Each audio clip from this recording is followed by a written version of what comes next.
A lot of times we're called bossy instead of being called a good boss. I think a challenge that most female leaders face is taking up space, speaking up, and taking credit for the work that you've done and telling people off when something goes wrong without you being quote unquote a bitch. A lot of times we're called bossy instead of being called a good boss. Or you're bitchy if you're just trying to give constructive feedback. You're setting boundaries and then you're difficult. So a lot of these narratives are starting to change, and it's also changing because we have more women in the conversation now, because women are leaders now. So it's not just you trying to convince the male leaders that, listen, this is okay.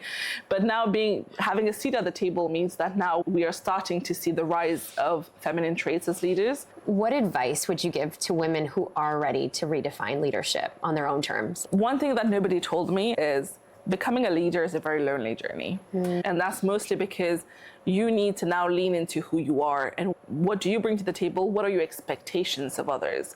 And that's when you need to be okay with, again, being the bad guy.